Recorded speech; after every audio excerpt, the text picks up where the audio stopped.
I was accused of writing while white.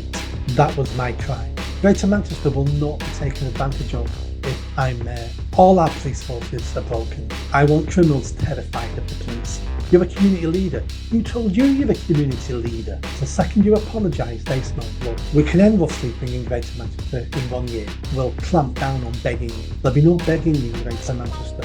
I take responsibility if people OD in our hospital. Stop struggling, you muppet. No, come and have a go if you think you're hard enough, because I'm uncancellable.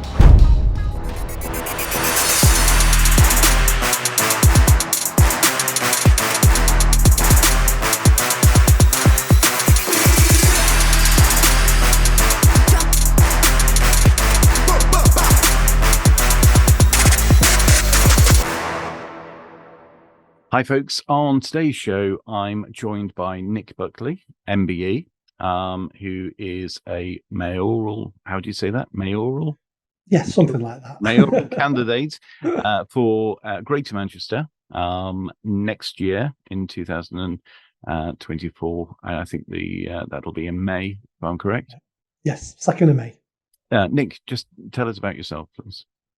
Yep, sure. Nothing special. Kid who grew up on a council estate, didn't go to university, had lots of jobs, been self-employed for quite a bit, and then fell into a career. And that was about 20 years ago. I got a job at Manchester Council, working with young people, stopping them getting involved in crime.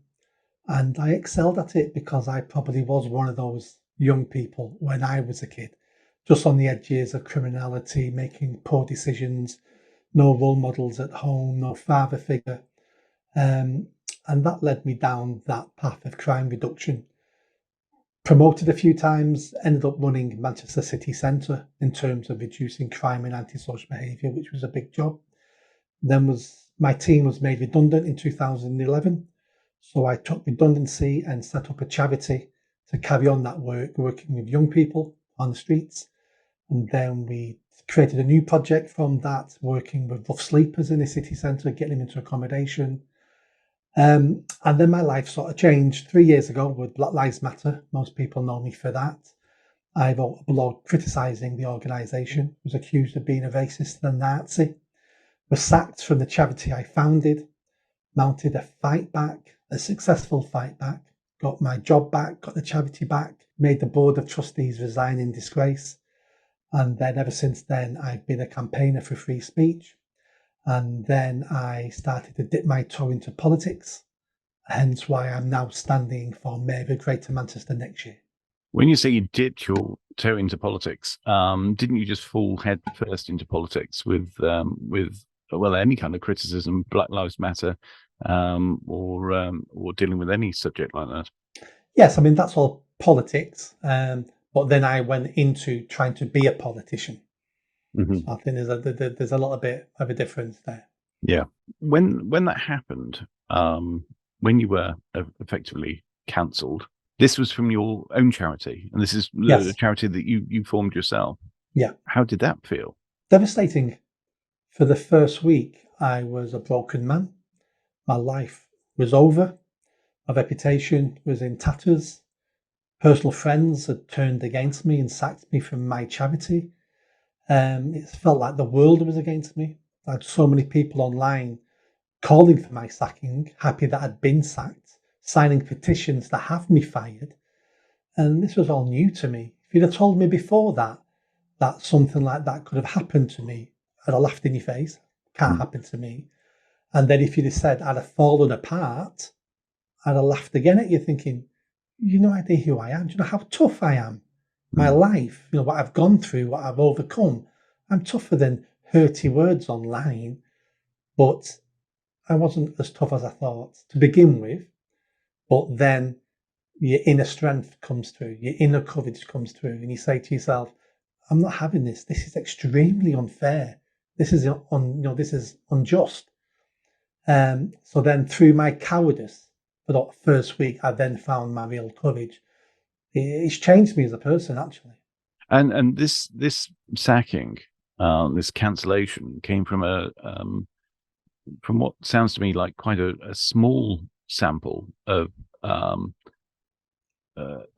people making a complaint. relatively Yeah, speaking. yeah, it was 450 people signed an online petition to have me fired.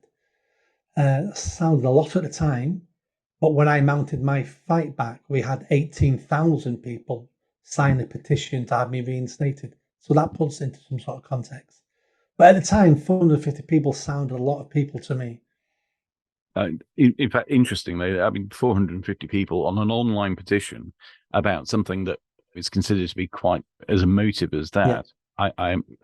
It's actually surprising. You would have thought there'd be more, knowing perhaps what you know now, and our experience of online petitions and pressure groups and so on and so forth. You would think that there would be many more signatures. Perhaps you were considered to be sort of small fry. There were plenty of sort of bigger fish to be cancelled at that time. I think it's more likely my background that stops more people jumping on the bandwagon. It's very hard to criticise someone as a racist and a Nazi who spent 20 years working in diverse neighbourhoods, working with young people from every background, every religion. It's hard to accuse someone of being a Nazi when they use their own redundancy money to set up a charity to help other people. So I had, some luck on my side. Yeah. If I'd have been a banker, then everyone hates bankers. I'd have been vilified straight away. If I'd have been, a businessman or self-employed millionaire, the socialists all would have jumped on board. He's an evil capitalist as well. But they found it very hard to pinpoint what I'd done wrong. Nobody online, I asked these questions at the time, no one online could pinpoint what I did wrong and what I said wrong. What it really was about was I was accused of writing while white. That was my crime. Because I was commenting on a black organisation. That was my crime. The article I wrote on Black Lives Matter, well, even when I read it now, I think was extremely fair.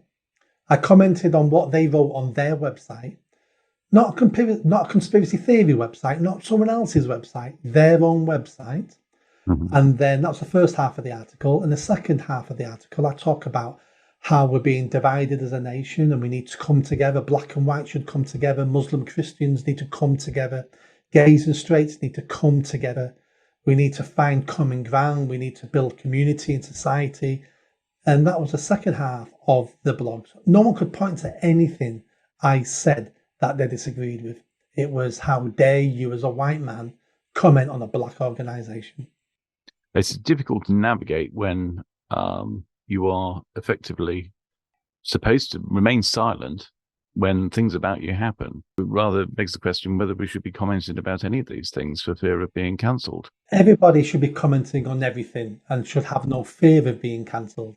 That's how we deal with bullies. That's how we deal with cancel culture. They can't cancel everybody. So the only cancel, I wasn't brave doing what I did. I was ignorant. I had no idea the blog I wrote would cause any waves whatsoever. So I didn't do this trying to be brave. But some people are brave and some people do stick their head above the parapet. And that's what I do now. I purposely don't avoid any subjects now. I will talk about everything. I'm a lot more forceful now than I was 3 years ago in my writing and in my opinions. So, my philosophy is now, come and have a go if you think you're hard enough, because I'm uncancelable now. I've shown people how you beat cancel culture. No one ever comes for me anymore now, because once I mounted my fight back, all the online bullies all disappeared overnight. Once I beat the board of trustees and they all resigned in disgrace, no one has ever come for me ever again. And that's because bullies realise now I won't be bullied. And there's a consequence to being a bully. It means you can be bullied. So bullies just go away and look for someone weaker.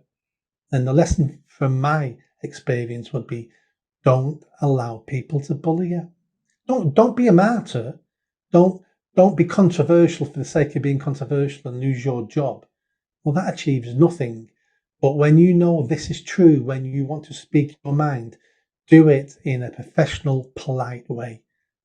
And then you're not a coward. I wrote a whole book on this called Lessons in Courage, available on Amazon. And it's about what happened to me That's the first chapter, which everyone knows now. I'm sick of talking about it. But then it's also about how I fought back and where did my inner courage and strength come from? And it came from all my past experiences. And everybody has those experiences. There'll be different experiences, but everybody has overcome many things in their lives. And it's about realizing that and tapping into that strength and then using that to fight the bullies. We all can do it. Well, unfortunately, not everybody's so strong. Although we might all have opinions, we might not necessarily be as strong as yourself to be able to express those opinions, certainly in public. I mean, you mentioned the fact that you're not a banker, you're not a millionaire. Yes, most people aren't, and most people remain silent. What would be your key piece of advice to anyone who is caught in one of these situations, is cancelled or vilified online or wherever it may be? It's definitely fight back. It's definitely reach out for help. I have people reach out for help off me all the time, and I always give them help. Join the Free Speech Union. They were fantastic. They saved me. And it's never apologise unless you know what you said was wrong. We all make mistakes, slip of the tongue. So if you've made a mistake, just say, well, I didn't mean it like that. I meant it like this. But don't apologise. Don't backtrack what you've said, because the second you apologise, they smell blood and they come after you even harder. So apology does not get rid of the problem. I never apologised. I took down the article and I'm sorry I did that. I never apologised. And I wouldn't apologise. And I think for people who are silent, the question I will ask them is, how long will you remain silent? So they come for your neighbour, are you still going to be silent? They come for your brother or your sister, are you still going to be silent? When do you stand up and say something? Now, again, I don't want you to be a martyr. I've come up with a phrase, be a ninja, not a whinger. We have too many people who are moaning about the state of affairs in the country, but won't say anything and won't do anything. A lot of them won't even vote because they can't be bothered. So stop being a whinger, be a ninja, which means fight back without anyone knowing you're fighting back. There's things you can do online, share a tweet, have an anonymous account, ask a question at a diversity training at work. There's things you can do without losing your job. That then gives somebody else next year a little bit of courage for them to say something or do something. And if everybody in the country just did a tiny, tiny bit and you add all that up, that's a tsunami waiting to crash upon the woke and the authoritarians. Doing nothing and being silent isn't an option. It's fight back and fight back sneaky. That's my advice. Sneaky, indeed. So where's that taking you? I mean, how has that formed your political outlook? It's made me more outspoken, but I was always fairly outspoken in the first place. It's not changed what I believe or what I think about or my opinions or my views. It's made me express them more. And it's made me want to express them more to a bigger audience, because from my experience, and again, my experience may be wrong, but from my experience, the vast majority of people agree with me with almost anything I say. We have to be careful we're not trapped in echo chambers where I'm only hearing people who only agree with me anyway. But when I talk to family and friends and people on the street who are not political, who are not on Twitter, the biggest comment I get is, well, that's just common sense, Nick. Yeah. Everything you're saying is common sense.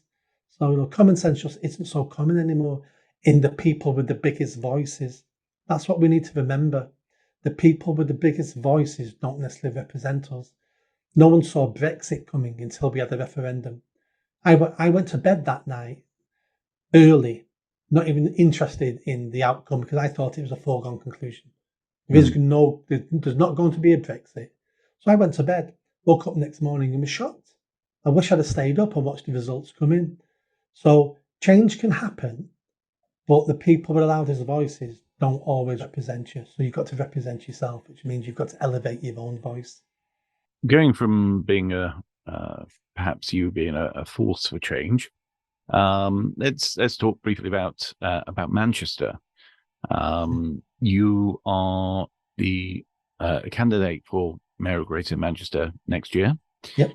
You're an independent candidate. Why independent? You stood for is it Reform? Yep. Reform UK. Why now independent? And why Reform in the first place, I should say? Yeah, I stood for Reform last time because it was a marriage of convenience. The week I decided, so this was 3 years ago, the week I decided I was going to stand for mayor last time, Greater Manchester Police had just gone into special measures. And I was sat on my settee saying to myself, I'm sick of this. The country's falling apart. The police force I used to work with, I've trained police officers, I used to be based in police stations. The police force are that bad now. They've gone into special measures. The second time ever in the history of the country, a police force have gone into special measures. It's Greater Manchester Police. And I thought, I've had enough. I'm going to stand for mayor. No chance of winning, but I'm going to raise all these issues and I'll try to embarrass Andy Burnham and try to make sure people vote for someone else. And the same week, I was thinking that a new party was announced on TV. So Reform UK came out of the Brexit party and said, we're now Reform UK. And this is what we're going to do. And I thought, right, they've not got a candidate for the mayor of Greater Manchester because they're only 2 days old.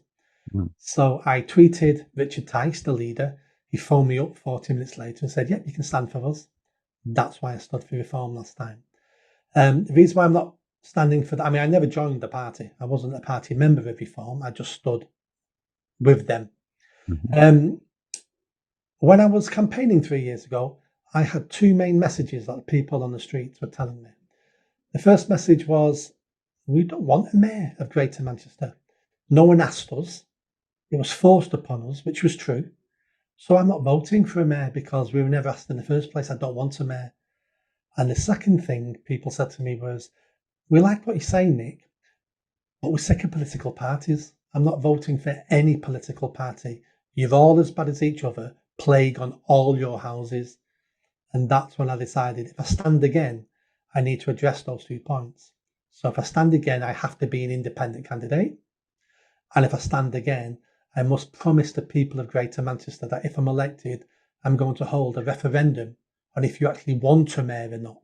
And if you don't want a mayor, we'll scrap the position. It seems like a very odd,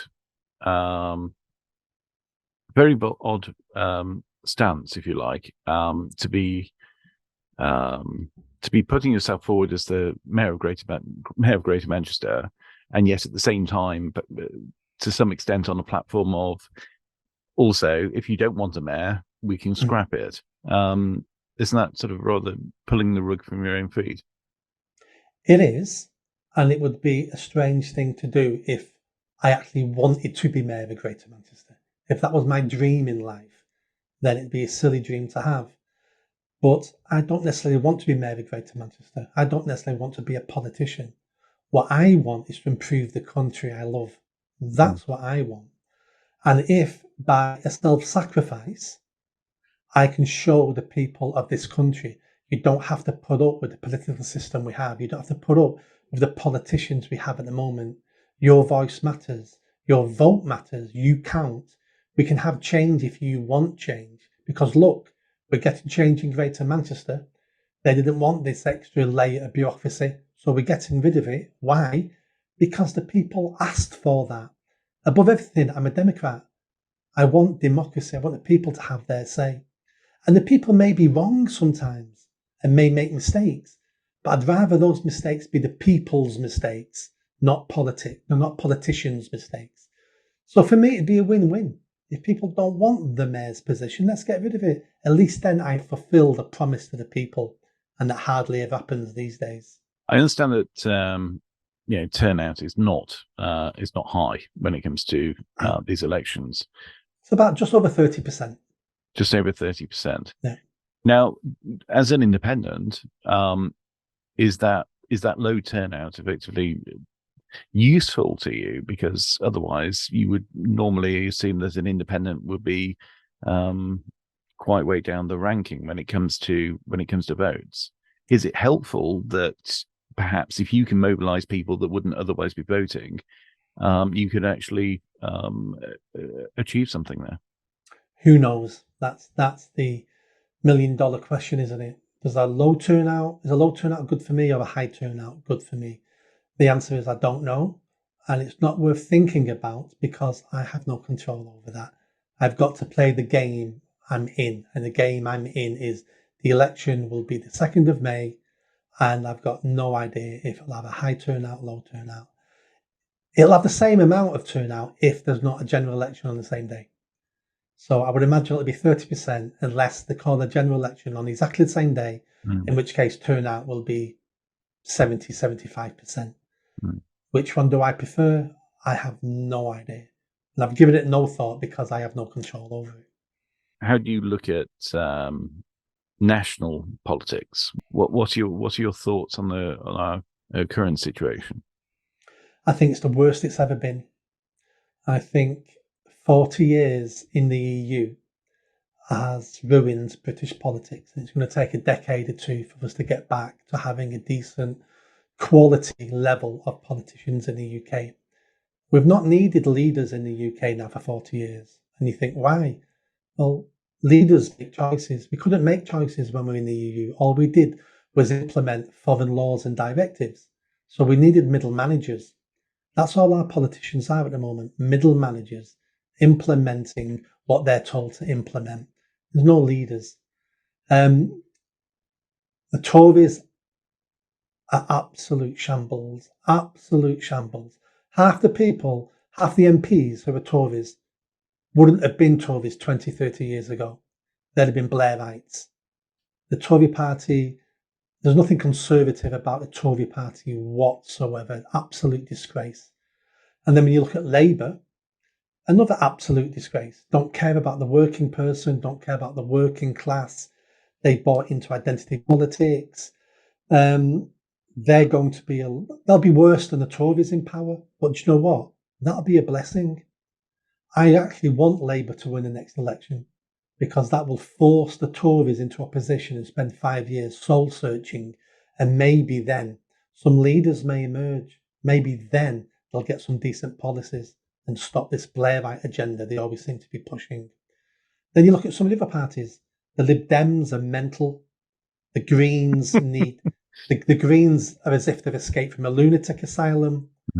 I like all the small parties. I like Reform. I like Reclaim. I like the Heritage Party. I like the SDP. All these parties have something to offer. I don't agree with all of them on all their policies, but even the policies I don't agree with, I can understand where they're coming from with those policies, and they're sensible where they come from to create those policies. So all those small parties, I'm 100% behind. So I tell people, vote for the small parties.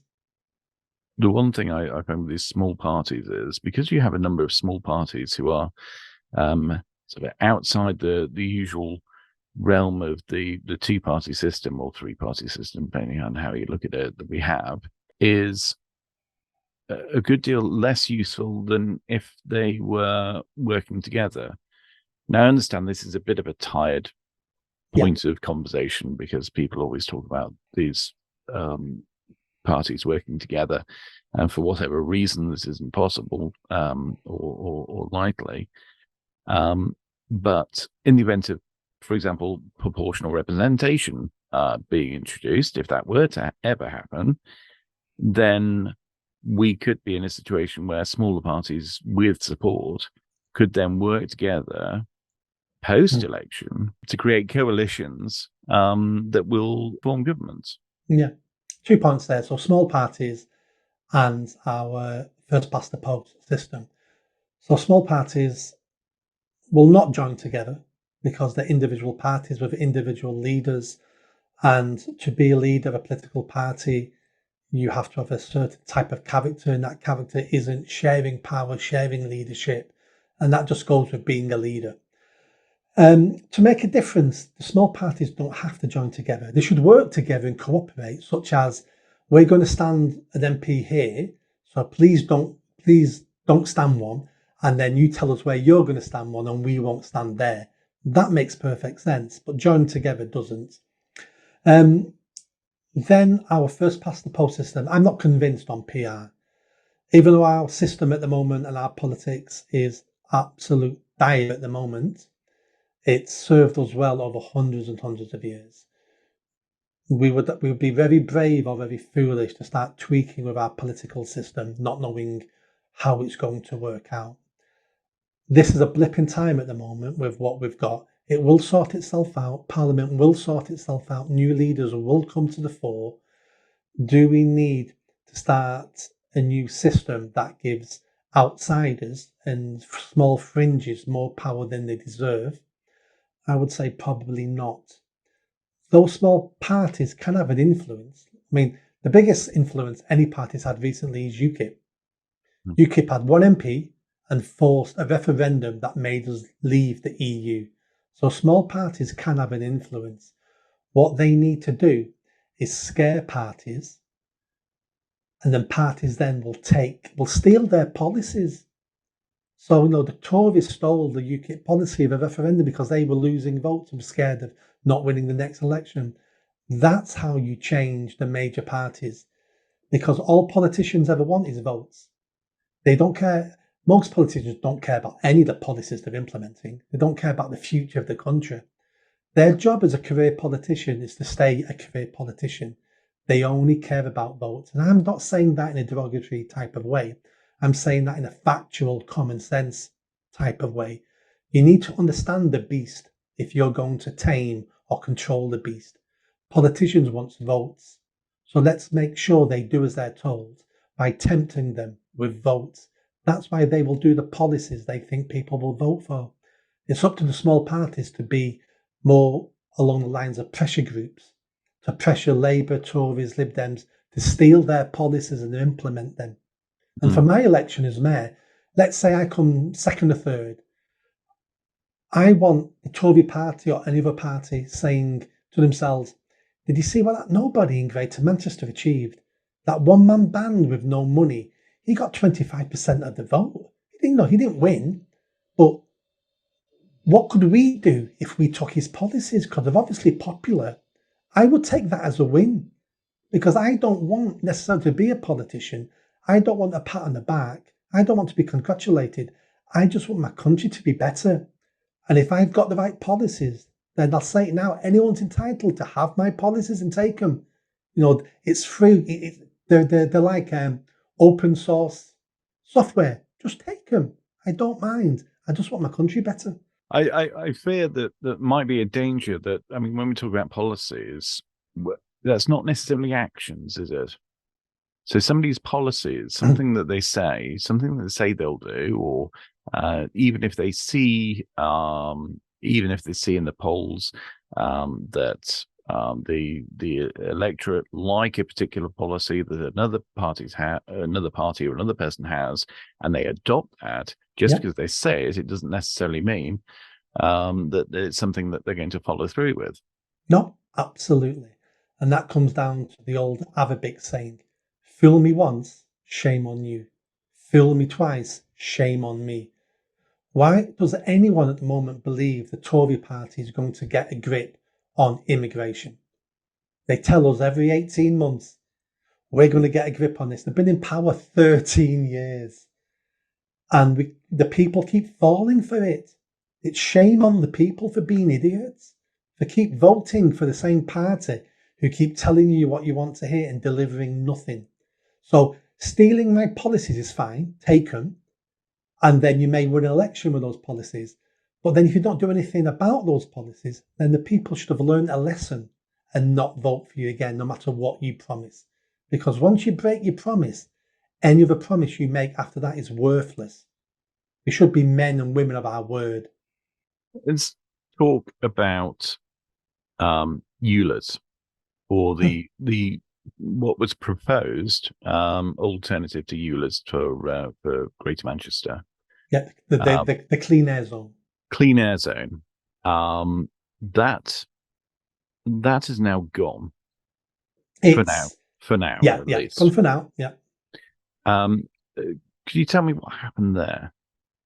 Yeah, so about 4, 5, 6, 7, 8, nearly a decade ago, the government was forced into looking at clean air zones across the country because a charity called Client Earth took the government to court and won their court case by showing that the government, Tory government, was not living up to EU directives.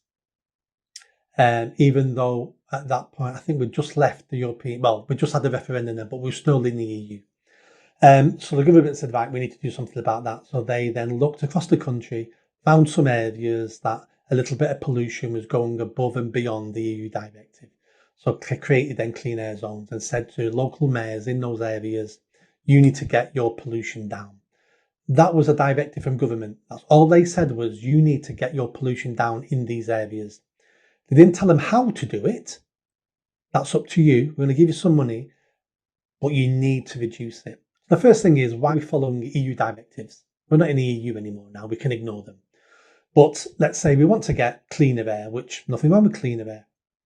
The Mayor of Greater Manchester, Andy Burnham, looked at the data, which was about Greater Manchester is 10 local authority areas. Only 7 or 8 of them failed the air quality. And they only failed in 1 or 2 spots. And those spots were trunk roads going into the city centre. So that's all he had to address was some trunk roads. Mm-hmm. He didn't. He then got 2 other councils who had clean air to sign up to the scheme. And he said, we're going to roll out a clean air that covers the whole of Greater Manchester. There's parts of Greater Manchester which is countryside, sheep, cows, fields, and it covers the whole of Greater Manchester. He then said, and we're going to charge commercial vehicles to drive in Greater Manchester if their engines don't hit a certain level, which is basically anything that's not a brand new vehicle. And no one had heard about it. He did a consultation during COVID. Just under 5,000 people were engaged in the consultation, and most of them were from organisations like Cycling for Britain, and it was basically a setup. Right. The signs went up after he'd won his second election across Greater Manchester saying this is coming, and everybody went, what's a clean air zone? People Googled it and went, you're going to charge vehicles for driving? Our prices in shops are going to go up. And then he lost his bottle and he suspended it, sent it back to government, and a couple of weeks ago he announced he's not going to implement it while he's mayor. Now, right. Very clever words that. All the infrastructure is there waiting to go. He spent 200-300 million on this. All the cameras are there. Contracts have been signed now for 2 years. It's costing so many 100,000 a year for maintenance of cameras that have never been used. And he said, we're not going to implement it while I'm mayor. All the rumours at the moment is he won't be mayor next year. He's going to jump ship, go to Parliament. He wants to be an MP and he wants to be Prime Minister when Labour take over. So the mayor who comes after him, if they're a Labour mayor, can flick the switch and you can have a clean air zone the day after tomorrow. So the fight's not over. All the infrastructure's there. And that's what, if I'm elected, that's what I'll be doing. I'll be removing all the infrastructure because whoever comes after me can flick a switch and we'll have 15-minute cities. We'll have driving your car being charged per mile. You know, we'll have a clean air zone. We'll have ULEZ. And I'm not willing to leave all that infrastructure in place. That's why it needs to go. Although if he's sitting in Westminster, we'll be getting close to that on a national basis anyway. Exactly. That's why if he jumps and I'm elected, that's why those cameras need to go ASAP before a Labour government. And we've already had, what's her name? She's deputy leader of the Labour Party, deputy prime minister. I forgot her name now. She's from Tameside, an MP for Tameside in Greater Manchester. And she's already been on TV. You know, the clips are out there. She was on the BBC saying clean air zones and ULEZs will be coming to every town and city. Right. Because it's the future. So yeah. They've already told us what they would like. Sometimes we just don't want to listen to them. It seems like a lot of things go from, don't be silly, that's a conspiracy theory, to, oh, it is happening. And there's not an awful lot in between. Yeah. So that it appears that with a lot of these things, there is no there's no canary in the coal mine, because they're silenced and called a conspiracy theorist, and then the next thing you know, we're in the midst of it, and then we're Yeah, sort of backpedaling to get out of these situations. I think many politicians have the theory that the public is stupid. And then sometimes I realise they're probably correct, because look at what they're getting away with. Mm. Look at what they're telling us one day, then doing the next. And I think they've worked out that there's a large part of the population who is stupid or lazy or apathetic or don't care, or even maybe so comfortable that they're not interested. Even the poorest people in this country today are richer than the richest person in this country, 100 years ago. Mm. So, and even though we think we've got problems, we've only got first world problems now. So maybe a lot of people are so apathetic because we've never had it this good before. Mm. But things can get bad, things can get worse, and things can get worse extremely quickly. And that's what we're trying to avoid. If we look back at lockdown, I have to wonder, which is the most dangerous? Is it government, or is it the people that follow government? What are your thoughts on that? It's both. COVID showed us all that the majority of people will prefer safety over freedom. Mm. And that's something we've always known. History shows us this. That's why we have dictators, because they always portray themselves as strong men. Same with kings and queens, they always portray themselves as strong, because that's what we're looking for. We're tribal creatures at the end of the day, and tribal creatures will follow the tribal leader. It was the only way we survived. And tribes and individuals and people who couldn't follow a tribal leader didn't survive and didn't reproduce and didn't pass on their genes. So we're genetically programmed to follow a leader. And if you take that to the nth level, that's what religion's about. That's what God's about, following an even bigger leader than your tribal leader. So we are programmed for that. And we've only been a modern world for a couple of 100 years. So it may take, 100,000 years for a lot of this to be bred out of us. But at the moment, we're a tribal creature. And to a certain extent, there's nothing wrong with that, because in times of need, in times of danger, we need leaders. We need strong people. We need people who are willing to commit violence, because the people against us are committing violence. We don't win wars by singing Kumbaya and voting on which city should be bombed.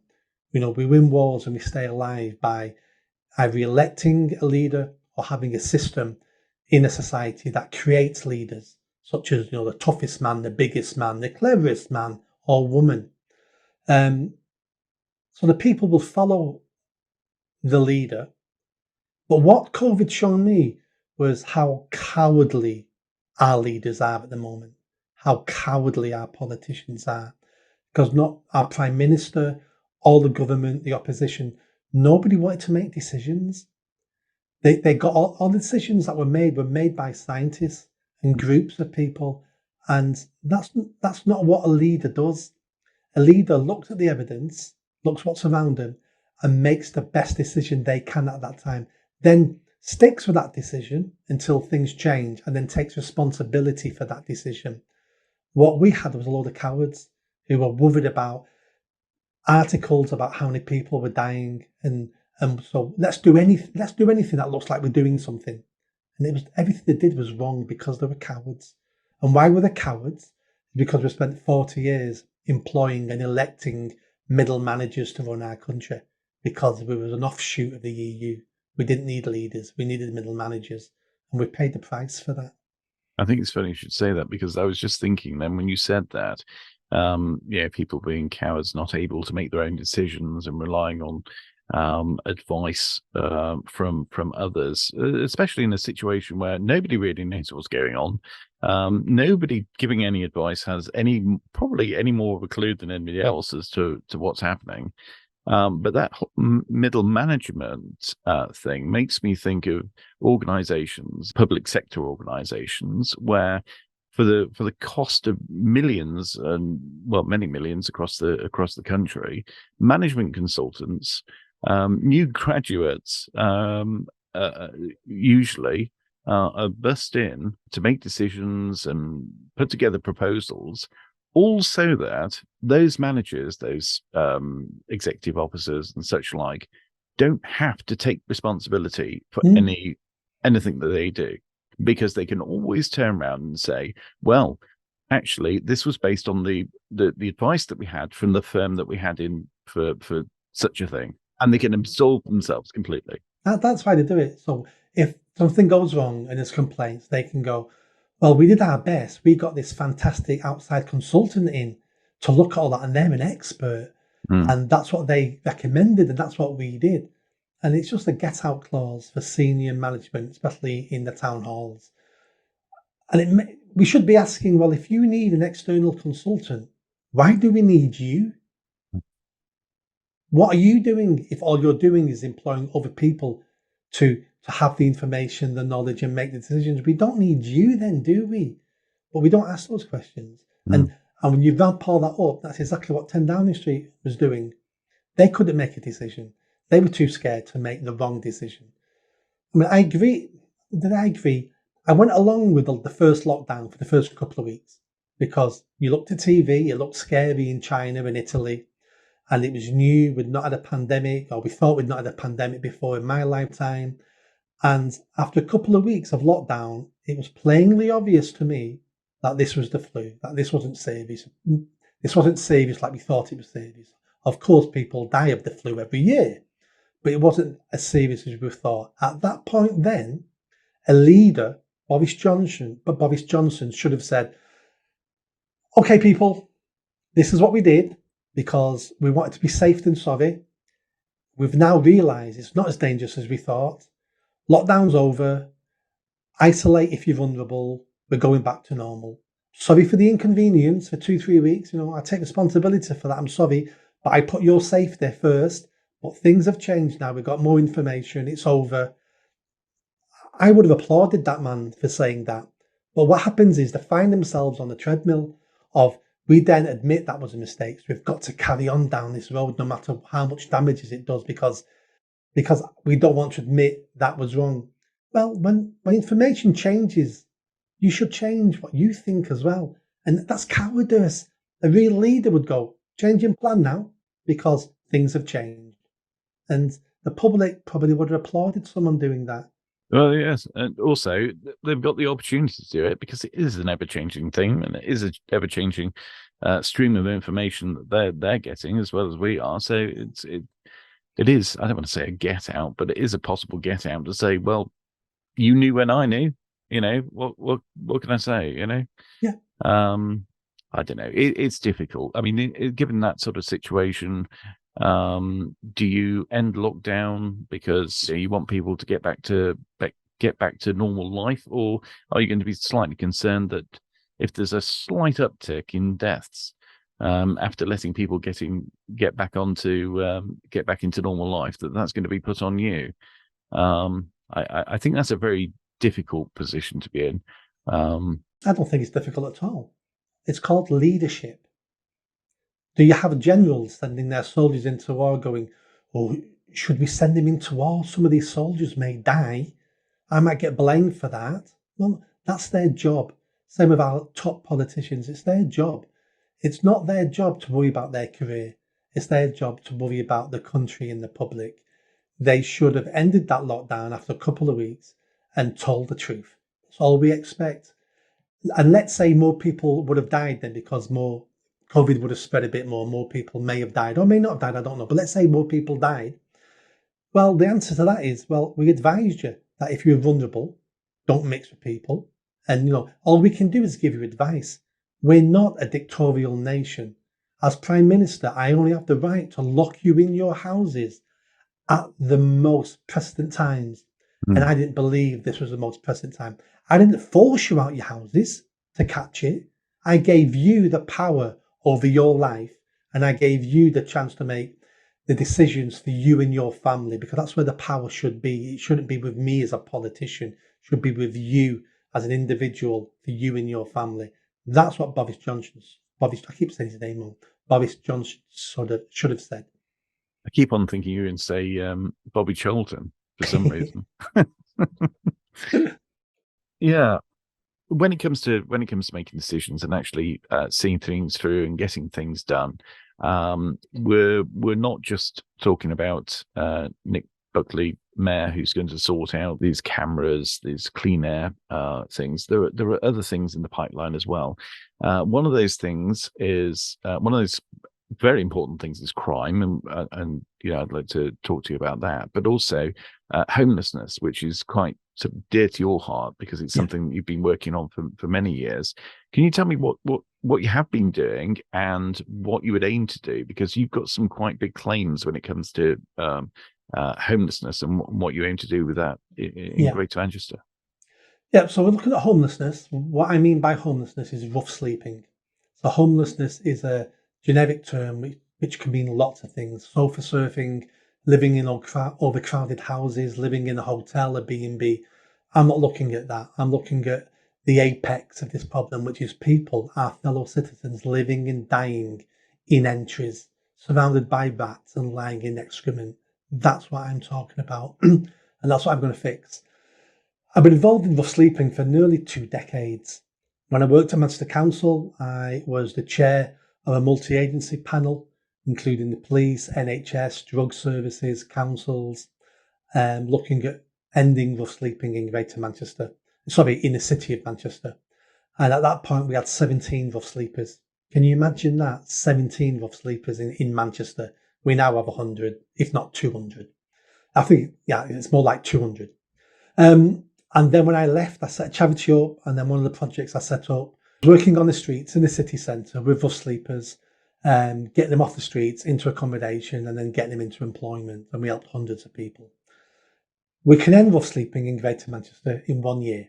That's all it takes. It'll take a little bit of money, but not much money, only a tiny bit. Andy Burnham has spent hundreds of millions on this, and the problem is slightly better today than it was 6.5 years ago. And he spent hundreds of millions. He promised to end rough sleeping in 3 years.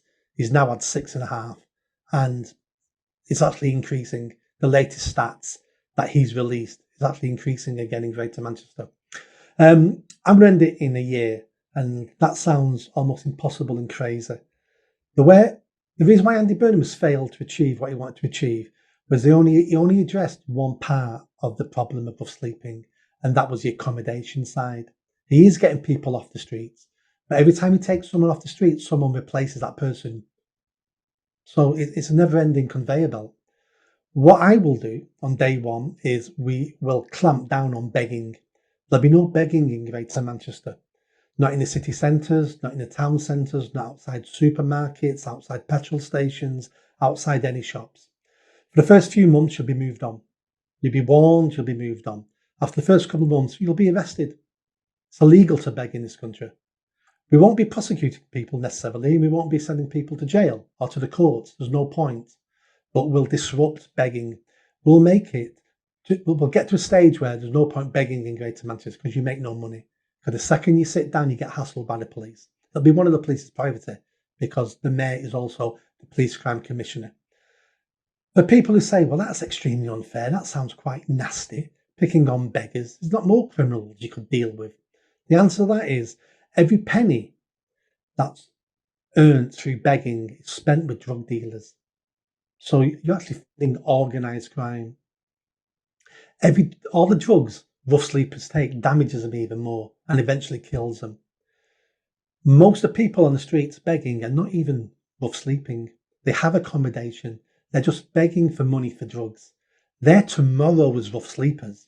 Because if they keep taking the amount of drugs they're taking, they will lose their accommodation. They will end up on the streets. So we're just supplying more rough sleepers for tomorrow. So once we end begging, the people sat on the streets then will be genuinely homeless and rough sleeping.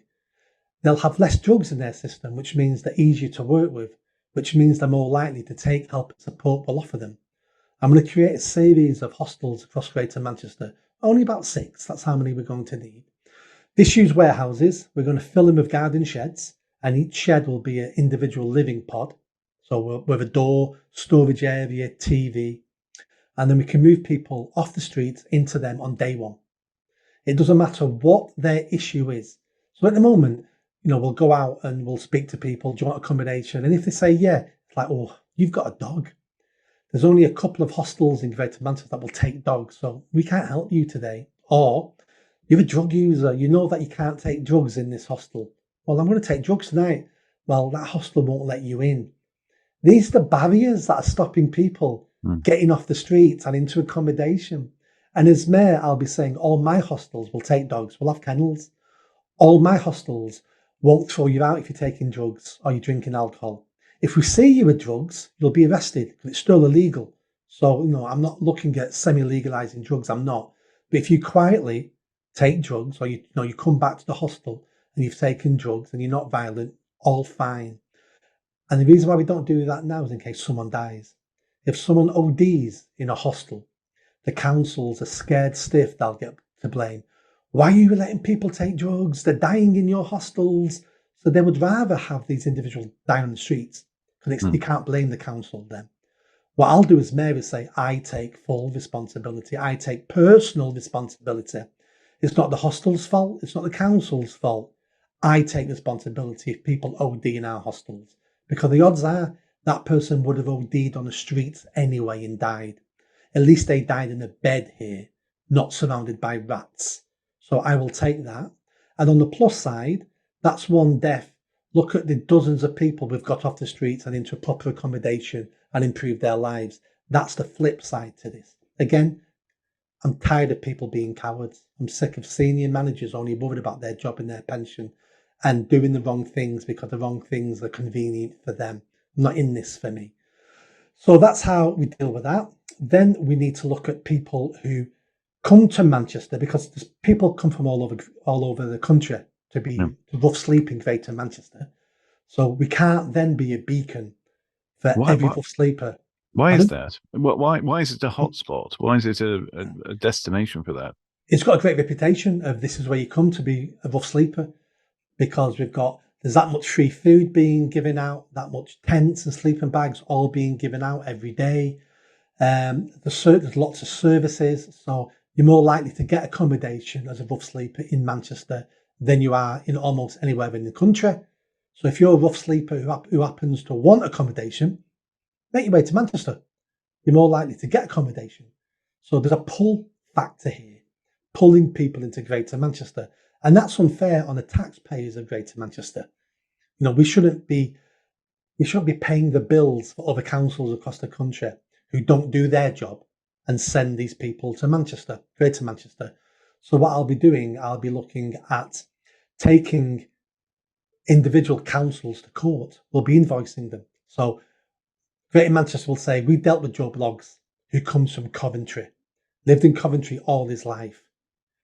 And he's now turned up at Manchester and we've dealt with him here. So we'll send an invoice to Coventry Council for 80, 90 grand, because that's what it'll cost. And then they won't pay it and we'll take him to court. And we'll start embarrassing councils and we'll embarrass the government and say, this is what needs to be done. The reason why we have a problem across the country is because councils won't do their jobs. And as national government, you need to set up a system where you start rating councils on how quickly they get rough sleepers off the streets. And then you need to start fining councils who are failing. That's how we get councils to do better. And that hopefully will stop the flow of people into Greater Manchester. Otherwise, it's a never-ending story. And again, Manchester Council, if we've got people who are foreigners who turn up in the country and end up rough sleeping in Greater Manchester, we need to take the Home Office to court, because I want the money of the Home Office. You allowed this person in the country. You gave him leave to remain. This is a Home Office problem. We want 80 grand off you because we just helped Ali Hussein into accommodation and got him off the streets. This is a bill for you for the Home Office. Greater Manchester will not be taken advantage of if I'm mayor.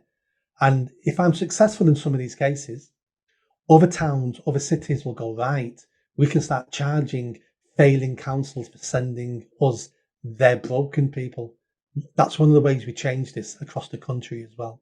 What I do in Greater Manchester isn't just for Greater Manchester, it's to improve the whole country. I want to show a new path of how we can improve many of our social problems. Because if it works here, it'll work everywhere. I've heard you talk of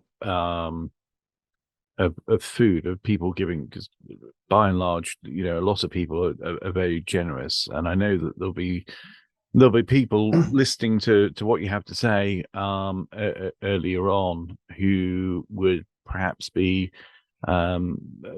quite well-meaning, but vehemently disagree with what you said about Yeah. about giving money or food or shelter in the form of tents to people on the street. What do you say to that? Let me address the food one first with a bit of a story. So this is what I tell people who say, I don't give money because I know I'm going to spend it on drugs, but I give them a meal deal and that can't do any harm.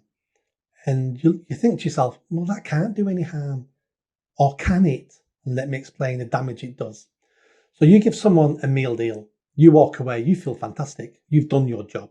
You go home, you feel like ringing your mum. Mum, you're right. I am an amazing son. I am an amazing daughter. Do you know what I've done today for $3.99?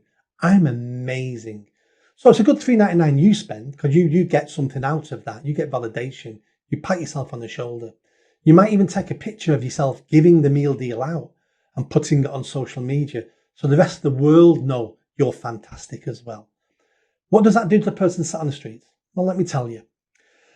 In Greater Manchester, you can eat free for something like 10, 15 hours a day, every day.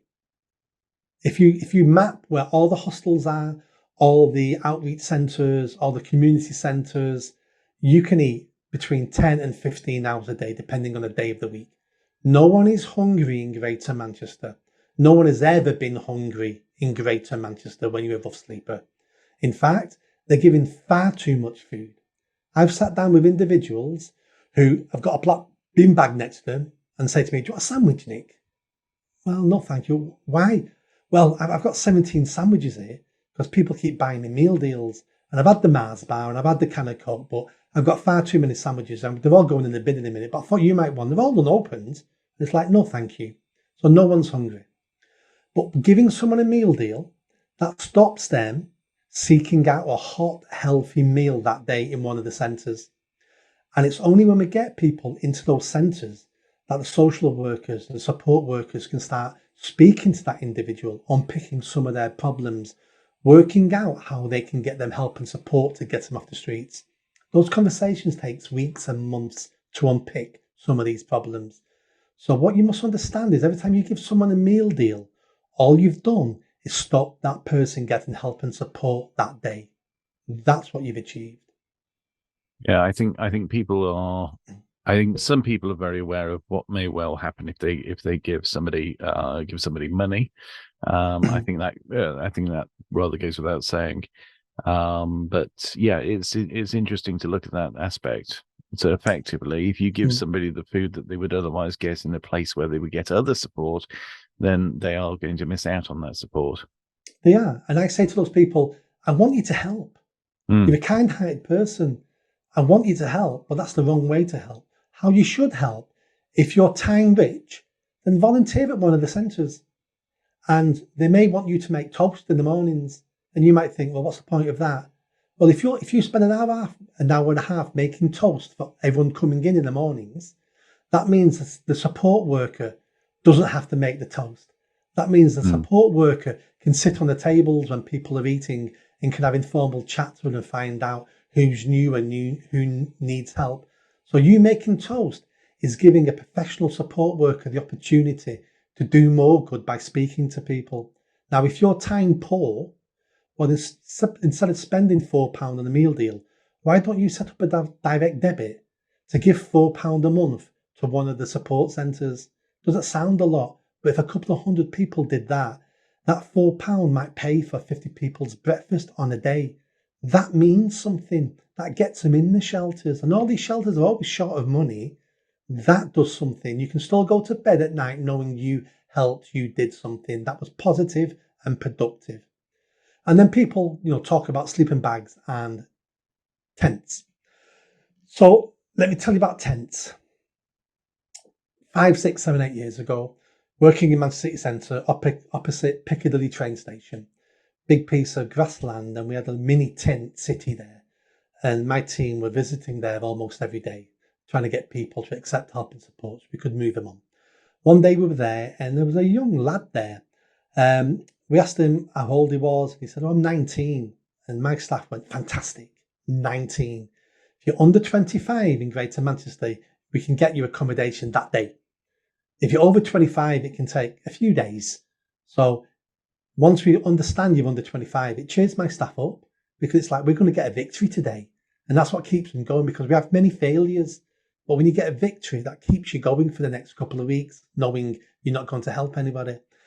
And he said, I don't want accommodation, thank you very much. We went, no, we could get it done today.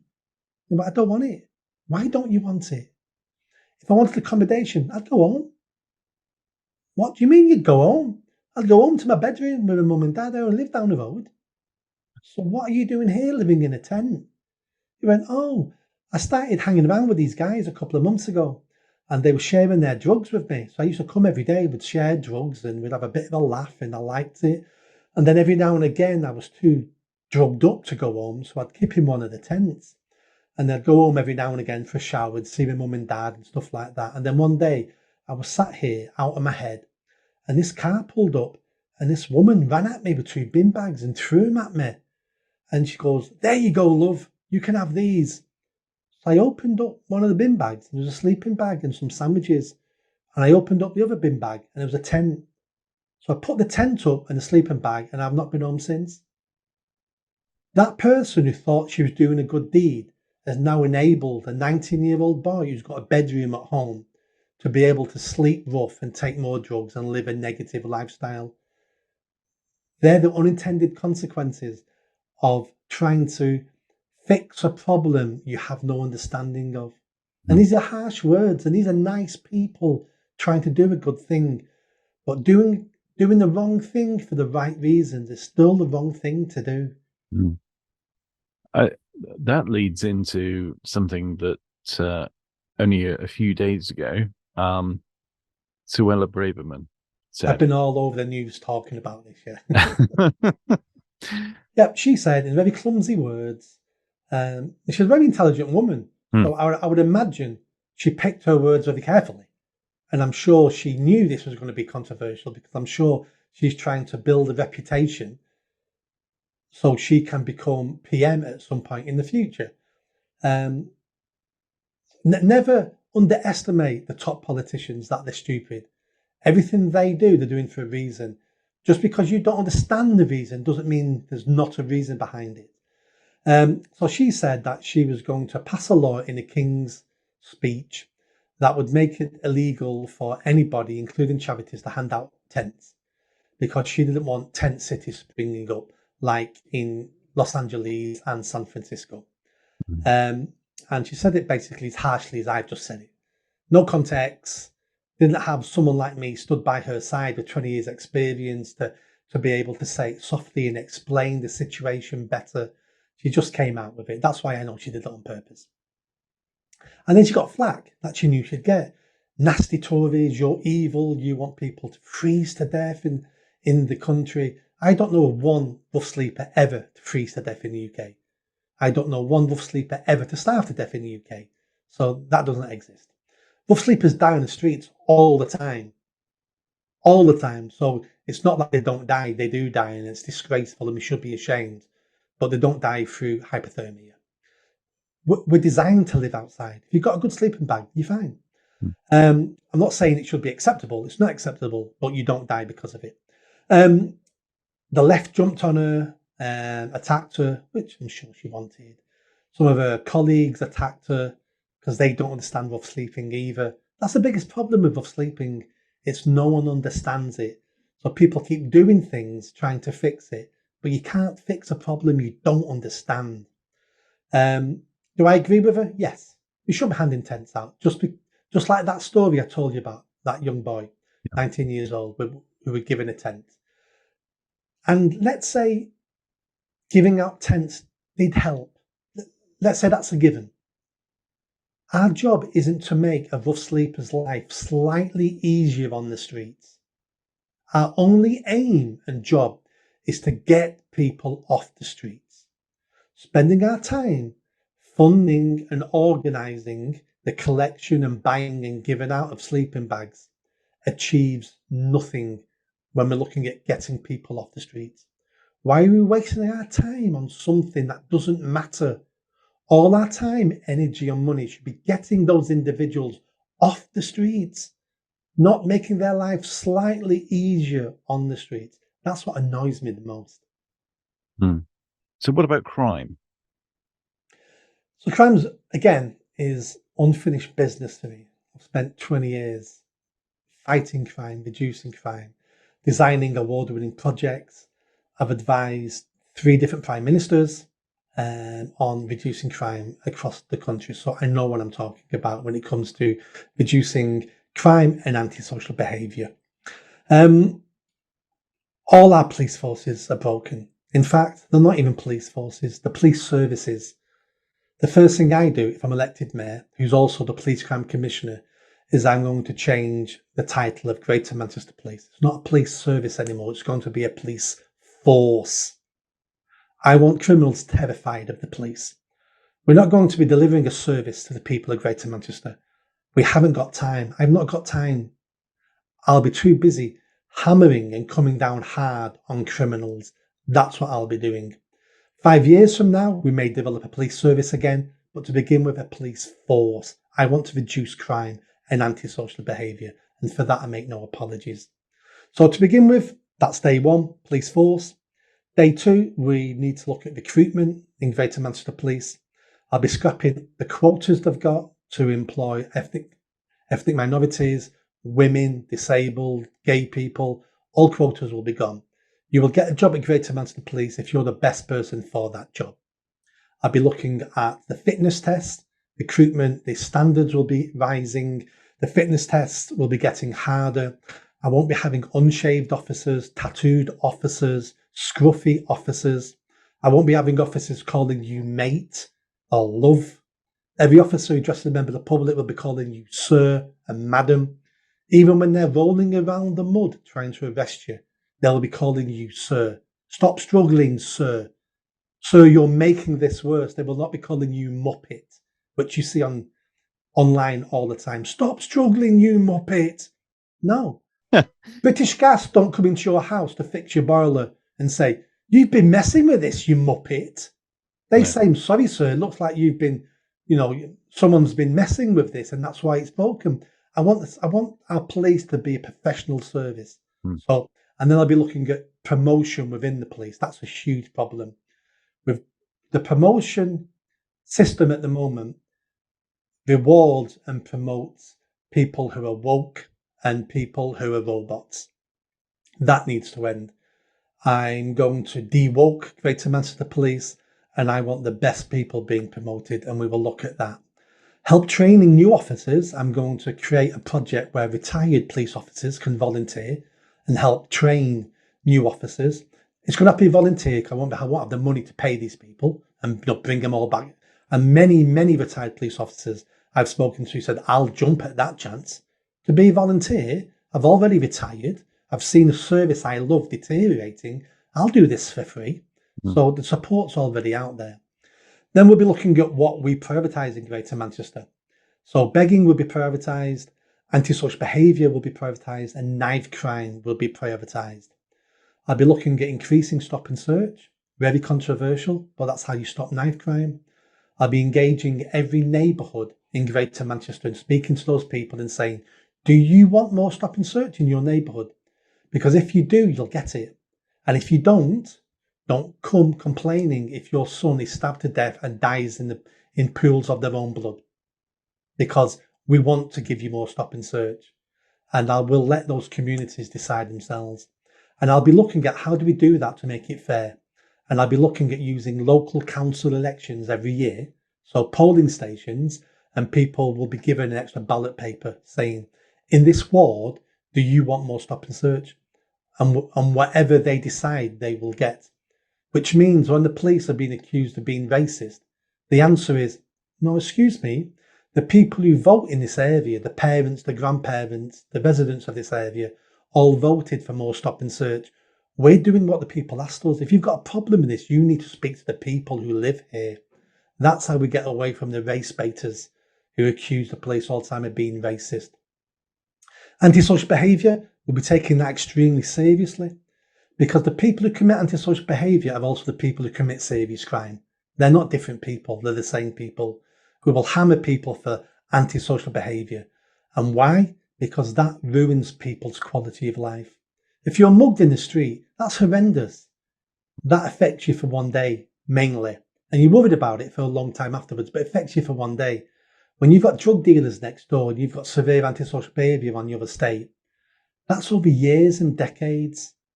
That destroys you. That destroys all your quality of life. We need to start taking that more seriously and using powers of eviction, using powers of the crack house law, which means we can close people's houses and if they use them as drug dealing or drug dens. We've got lots of powers. We don't need any new laws or any more powers. We have more than we ever need. It's about having a backbone and using them. And what we really need is a politician to protect the police and protect the chief constable. Because what we do now, especially the Met, is we throw officers under the bus. And how are you expecting them to go above and beyond and do the best job when they're constantly worried they're going to get sacked or constantly worried they're going to get into trouble? I'm going to give the police my prerogative to say, you do what you need to do within the law. I'm not having officers going vogue and crossing lines and beating people up. No, they'll be sacked. But I'm not going to start giving community groups far too much say on what happens in areas. You have a community group. Who's voted for you? You have a community leader. Who told you you're a community leader? So those people have far too much power. Democracy should have the power, not so-called self-appointed community leaders. So we're going to be looking at all those things. Greater Manchester will become a lot safer, a lot quicker. What will let us down will be the court system. That's what's going to let us down. And I'll be tackling that. I can't create a court system. It's out of the remit of the mayor.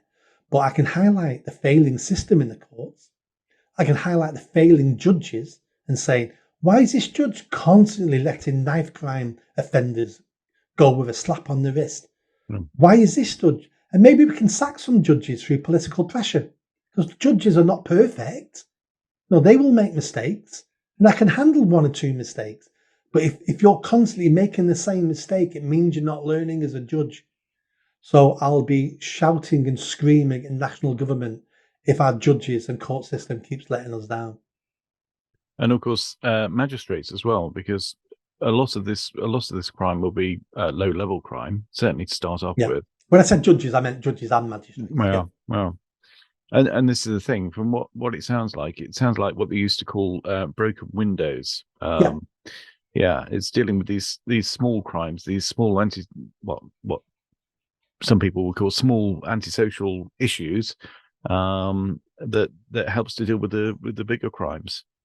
Absolutely. Well, one of the biggest things you've got there, and you've perhaps alluded to the problems that it causes in terms of rough sleeping, is drugs. How do you tackle drugs? Surely the resources, the money, the everything that's involved in that trade, which goes across the world. How do you aim to tackle that? Again, drugs is a national policy. There's nothing I can do on policy there. All I can do is enforce the law. Drugs is a huge problem.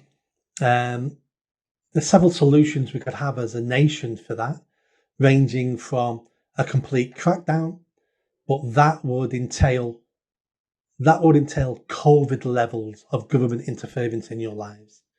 And I'm not sure anybody would accept that. Drugs are almost semi-legal now. You can buy drugs on any street in any town or city across the country. Cannabis is by all means legal now. You can walk past a police officer smoking, nothing ever gets done. It's a difficult one. Greater Manchester Police will crack down on any law that's being broken. So we will not be going soft on drugs. but all we can do is enforce the laws we've got. So you won't be walking around city centres anymore smoking cannabis. The smell of cannabis will be investigated and officers will arrest you. There'll be no more of this. Just put that out and go away. It sends out the wrong signal. When you're in an area and you can smell cannabis, you automatically know this is not a nice area. This is a dangerous area. This is a criminal area. What does that do to all the local residents who are law abiding? It ruins their life. It makes them feel unsafe. It then sends out the wrong signal to all the kids that cannabis is fine and breaking the law is fine, because in this country, we have two types of laws. We have laws you can choose to obey, and you have laws you must obey. No. There's only one law in this country that you have to obey them all. But we're designing a two-tier system where you can decide now which laws affect you and which laws don't affect you. We need to get away from that. And cannabis is a great example of that. It's become almost legalized, but it really is a national problem and a national discussion. There's not much I can do as mayor. What makes you tick outside of politics? What does Nick Buckley look like? At the moment, I have no spare time. I've taken a year off work. Yeah. So I've already done 6 months on this full time. I've got another 6 months full time. So I'm spending 6, 7, 8 hours a day on social media. I'm meeting everybody who wants to meet me to see where that leads to. I'm doing every interview, every podcast that's offered my way. I'm just trying to do as much as I can, hoping one of those opportunities will lead to something huge. That's what I'm doing. Apart from that, at the moment, I spend time with my granddaughter, who cheers me up. I've just finished writing my 3rd book. That's published next Wednesday. That's about feminism and exploring the rotten core at the heart of feminism. I won't be starting a new book until after the election. At the moment, it's just election, and trying to get some sleep. I'm constantly tired. I'm constantly a little bit naughty with my wife. Because of the rotten core of feminism? No, just because I'm tired and because of all the work I'm doing, and like anything in life, it's hard to keep motivated when you can't see, when the increments are so small you can't see them. So I'm self-motivating all the time. It's good that I've got a target, which is 6 months from now. 6 months is not a long time, so I'll keep going. But I'm enjoying the campaign. I mean, last time I ran, I had 8 weeks. That's all I had to campaign was 8 weeks. And I didn't even know what I was doing. At least this time round, I've got some lessons from last time. And I'm trying to enjoy what I'm doing. I'm enjoying speaking my mind. I'm enjoying putting out my ideas and opinions to see if anyone can critique them, if anyone can shoot them down. That's not happened yet. I'm sure, clever people than me will be able to find some holes in some of them. And I hope they do, because I need to learn from that. I'm not here to be proven right. Like I said, I'm here to improve my country. And if my ideas are not good enough, then I want someone to show me they're not good enough so I can change them. I don't want to implement poor ideas. I'll just be as bad as everybody else then. It's a journey. It's hard work, but it's a journey. So where can you be found? Where can we find out more about what you're doing? Yep, I'm all over social media. So all the main sites, at Nick Buckley MBE, all one word.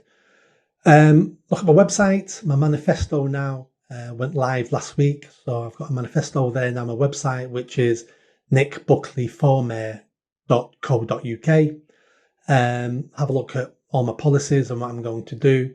On social media, I'm trying now to write articles explaining how I will implement some of these policies. So you've got a better understanding, because reading a couple of sentences about what I'm going to do means nothing. Anyone can say words.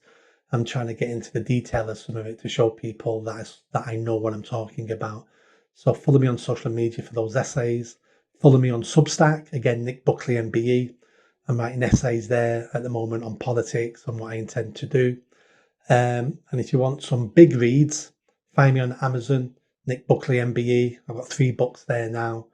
One on courage, one on begging, and the latest one that's released next week on feminism.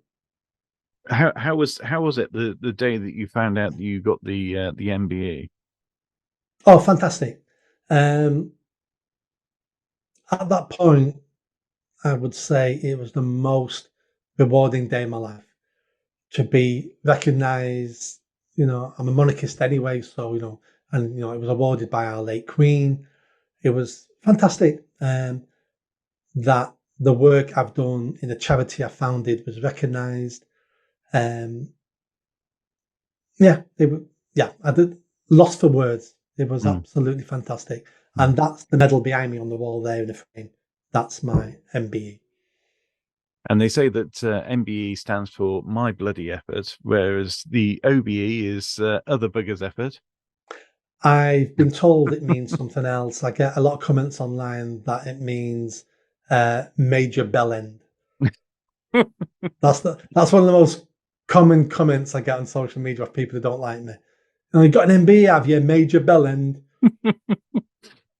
The first time someone did that, I thought, that's really clever. Yeah. And then after 800 times, it's like, no, this has been going on for a long time. Someone didn't create that title just for me. This must have been going on for decades. Thanks very much for coming on the show.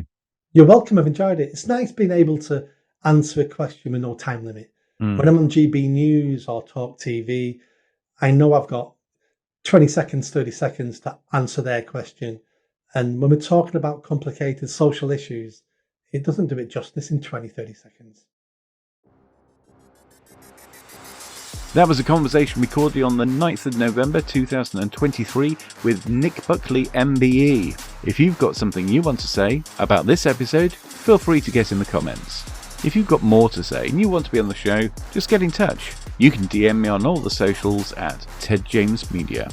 Thank you so much for joining me and my guest. But that's all for now, so see you in the next video.